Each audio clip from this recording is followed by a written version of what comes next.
Have you ever noticed something about yourself, something you don't really want to admit? You try to fix your life. You change your habits, switch your routine, cut off certain people, maybe even move to a new city. You do everything that seems right from the outside. But no matter what you change, there's always that one thing that stays the same. You. Not your circumstances. You. And that's the most dangerous truth this book, Rebuild Yourself, forces you to face. It doesn't comfort you. It doesn't sugarcoat anything. It looks you in the eye and says, the reason your life is stuck isn't because you lack opportunities. You're stuck because you are still living with the same mindset that created the problems you're trying to escape. Think about that for a second. If one way of thinking has caused you pain, again and again, do you really believe that same thinking is going to lead you to a new life? Of course not. And yet that's exactly what most of us do. We work for years, we hustle, we grind. But deep down, we remain the same broken person. Because we changed everything on the outside while leaving the inside completely untouched. This book says something powerful. You don't need to change your life. You need to change your version. And that shift, from fixing your circumstances to rebuilding your identity, is where everything truly begins. The real root of your problems.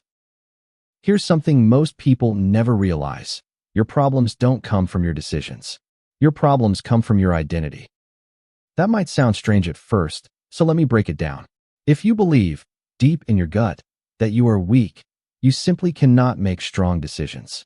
Even if you intellectually know what the right choice is, something inside you will sabotage it. If you believe you're unlucky, opportunities will appear right in front of you, and you'll still find a way to miss them. Not because the opportunity wasn't there, but because a part of you doesn't believe it's meant for you. This is why some people fall down and always find a way to get back up, while others fall once and spend the rest of their lives on the ground. The difference isn't talent. It isn't luck. It isn't even effort. The difference is identity. The story of your life won't change by writing a new chapter. It changes when you become a new character. And the moment you truly understand this, something shifts. You stop fighting your circumstances and start working on the only thing that actually controls them, the person you believe yourself to be. You still face struggle, yes, but the struggle no longer breaks you, because now you are building something real, something from the inside out. So before anything else, ask yourself this question and be brutally honest. Do you want to improve your life, or are you truly ready to change who you are? Because those are two completely different things. And the gap between them is what separates an average life from a powerful one. Why you keep repeating the same mistakes. Let's get even more specific. You want to improve your life, which means you want things on the outside to change. More money, better relationships, less stress, more respect. These are all reasonable desires. But wanting to change who you are means something far more uncomfortable. It means you have to be willing to let go of your old version. And that is the hardest thing any human being can do. Because here's the truth that nobody wants to hear. People are not afraid of pain. People are afraid of change. You will sit in pain for years, rather than let yourself be different. You would rather stay in a familiar kind of suffering than step into an unfamiliar version of yourself. That's why you repeat the same mistakes over and over. You know what's wrong. You can see it clearly, and you still do it. Why? Because your mind treats familiarity as safety. Even if what's familiar is hurting you, your brain signals, this is known. This is survivable. Stay here. And so you do. This book makes a critical distinction that completely reframes the way you think about this. You are not trapped in your comfort zone. You are trapped in your identity zone. And that's a much harder cage to escape, because at least you know you're in a comfort zone. Most people don't even realize that their beliefs about who they are have become the walls of their prison. Think about it in real terms. If you believe you are lazy, no amount of motivational videos will fix you.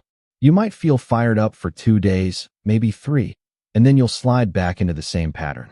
Not because the motivation wasn't real, but because the identity underneath it is still the same. Your inner voice will keep whispering, this isn't who you are. You're not this person. And eventually, you'll agree. That invisible voice, the one that tells you what you're capable of, what you deserve, what's possible for you, that is the most powerful force in your life. It doesn't shout. It doesn't argue. It just quietly reminds you of who you think you are, until you settle back into that version of yourself. This is the invisible cage, and most people spend their entire lives inside it, wondering why things never really change. The method: identify, break, and build. So how do you actually escape? This book lays out a framework that is simple but requires real honesty. 3 stages: identify, break, build. First, identify. Who are you right now? Not who you want to be, not who you used to be. Who are you right now, in this moment? How do you think? How do you react when things go wrong? What are you afraid of and why? Most people skip this step because it's uncomfortable to look honestly at themselves. But without this clarity, everything else you try to change is just surface level. You're rearranging furniture in a burning house. Second, break. Once you see the patterns clearly, you have to consciously interrupt them. Not suppress them, not ignore them, but actually observe them in real time and choose differently. Every single time you notice an old pattern pulling you in, you get a chance to break it. That's not weakness. That's the actual work. Third, build. This is where you construct the new version. Not in one dramatic moment, but through thousands of small, deliberate decisions that accumulate over time into a completely different identity. The person you want to become is built micro-decision by micro-decision, day after day, in moments that no one else sees. Every time you act despite fear, you rewrite your identity.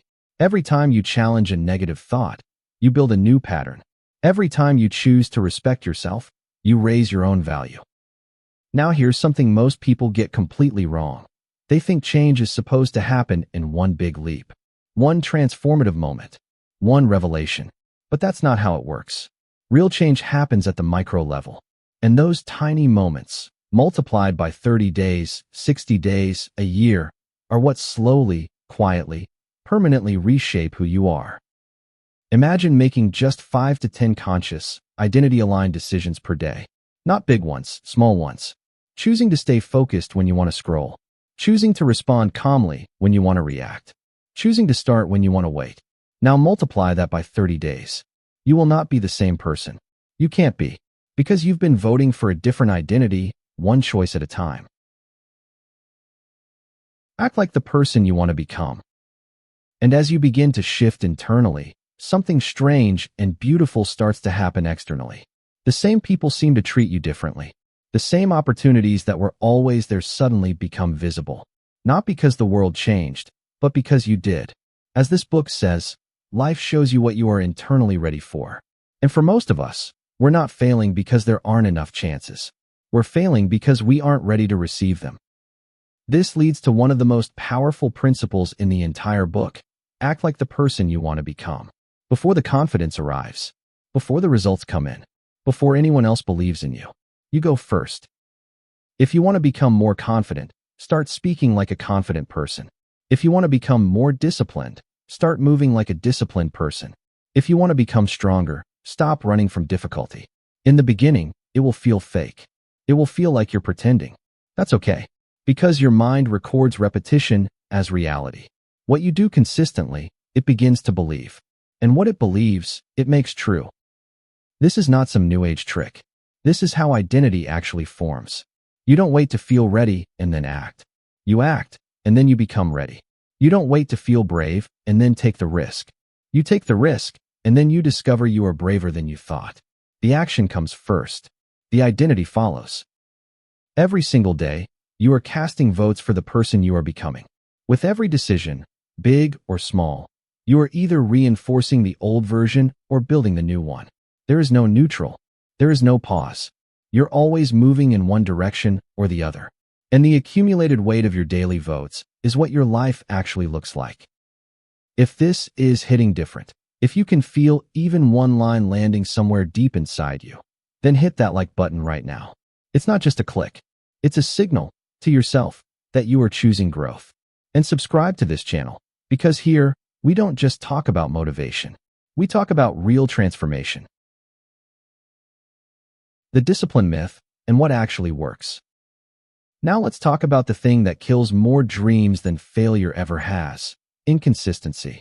You felt this. 2 days of momentum, 3 days of action, and then, suddenly, you're back to the same old pattern. And you tell yourself, I just can't stick to things. It's not for me. But this book challenges that story directly. The problem is not that you're incapable. The problem is that you built the wrong system. You tied your progress to your emotions. When you feel good, you work. When you don't feel like it, you stop. And here's why that destroys you. Emotions are not stable. They rise and fall, spike and crash, shift without warning.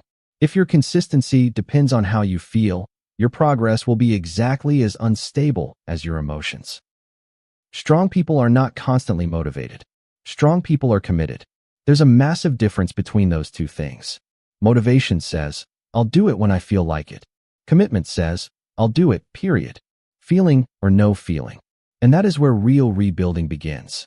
Not in the moments when it's easy and you're on fire, but in the quiet, difficult, unglamorous moments when you choose to keep going anyway. Every morning you wake up, you face a choice. Live by your mood or live by your goals. People who live by their mood stay exactly where they are. People who live by their goals slowly, steadily pull ahead. The difference, again, is not talent. It is the daily decision. Here's another thing this book points out that most people get completely wrong. You overestimate yourself and underestimate the process. You think you'll change fast. When a week passes with no visible results, you quit. But slow progress is still progress. You don't need to be perfect. You need to be consistent. Because perfect people don't exist, but consistent people win everywhere, in everything, every single time. Your real problem isn't that you're not strong enough. Your real problem is that you keep starting things and not finishing them.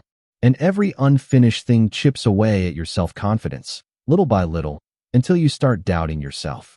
Until you wonder whether you're even capable of follow-through. This book calls this the self-trust deficit, and it is the silent killer of potential. Self-trust is built through kept promises. Not grand ones, small ones. I will read for 10 minutes today. I will work for 20 minutes on this. I will not complain today. When you keep those tiny promises to yourself, your mind begins to trust you. When your mind trusts you, your identity starts to shift. You become someone who does what they say. And that kind of person is unstoppable. Focus on systems, not results. And now one of the most important shifts in this entire book, and one of the most counterintuitive. You've been chasing results. But this book says results don't follow effort. Results follow systems. If your system is strong, results are inevitable. If your system is weak, results won't stick even when they briefly appear. So instead of obsessing over the outcome, the goal weight, the income number, the relationship status, redirect your focus. Put it on your daily actions. Put it on your habits. Put it on the system you're building every single day. Because it is the system that builds you. Slowly, quietly, and then all at once, you find yourself at a level where success is no longer an effort. It's an expression of who you've become. And when you reach that level, and you will, something remarkable happens. You stop pushing life. Life starts carrying you. You stop forcing opportunities and start becoming someone that opportunities gravitate toward.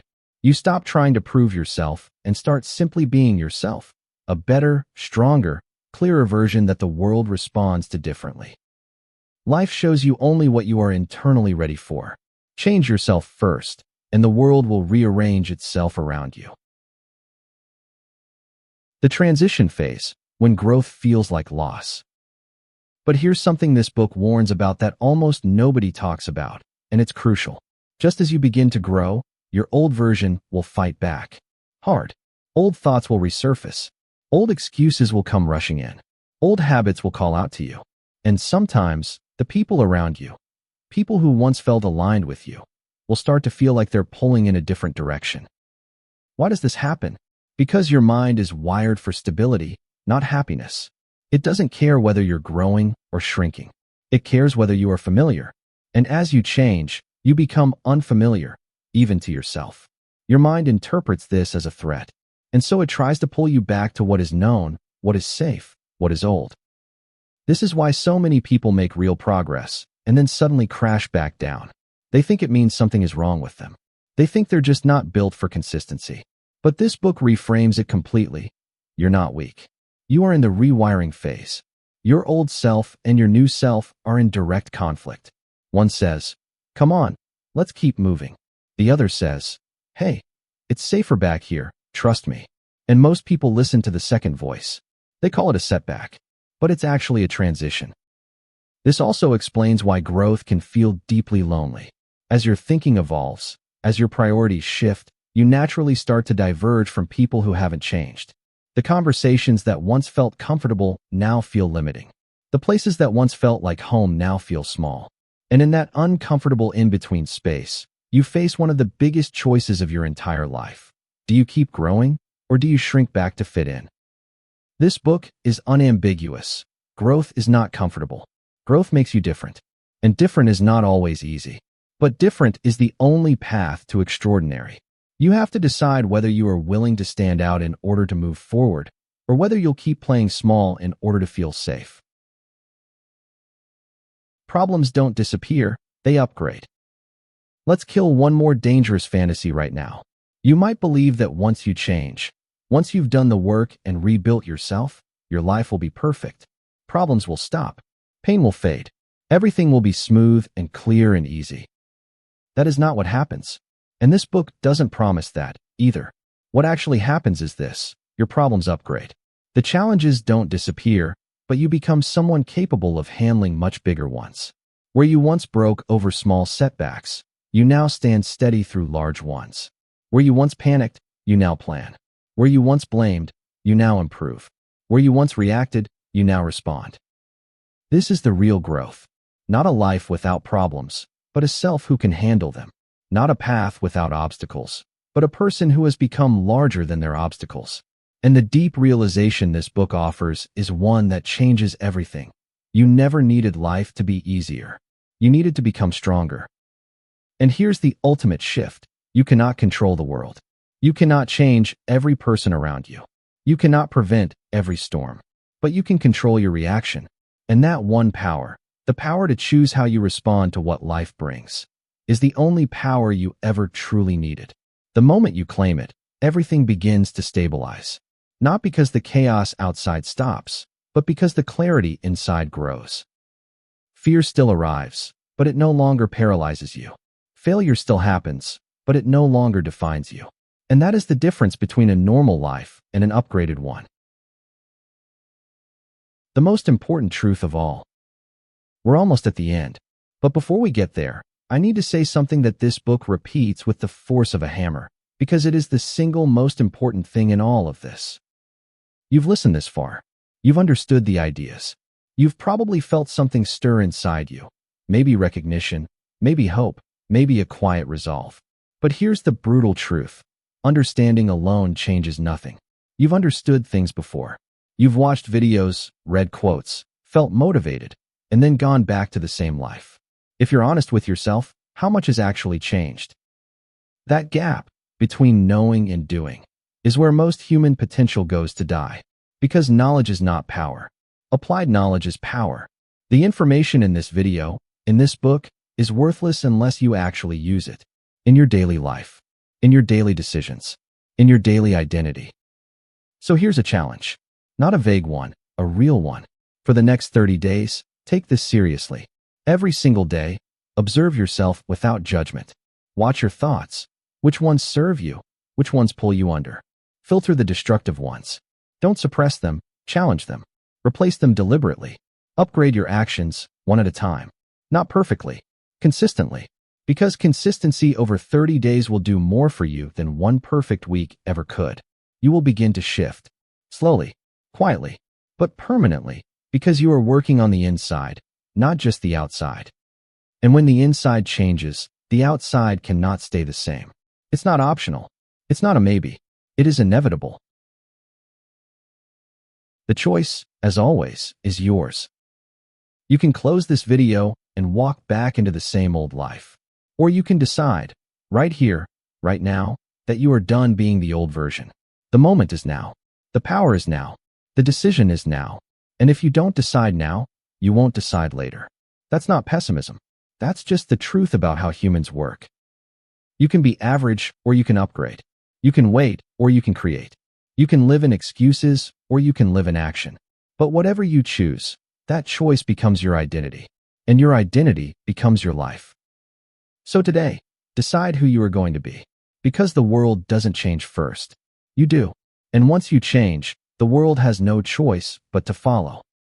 If even one line in this video reached something real inside you, don't let it end here. Like this video. It's a signal to yourself that you're choosing growth. Subscribe to this channel, because here, we don't just talk motivation. We talk real transformation. And drop a comment. What is the one thing you are committing to change starting today? Because when you commit openly, your mind starts taking it seriously. And serious commitment, real, declared, owned commitment, is where the rebuild finally begins.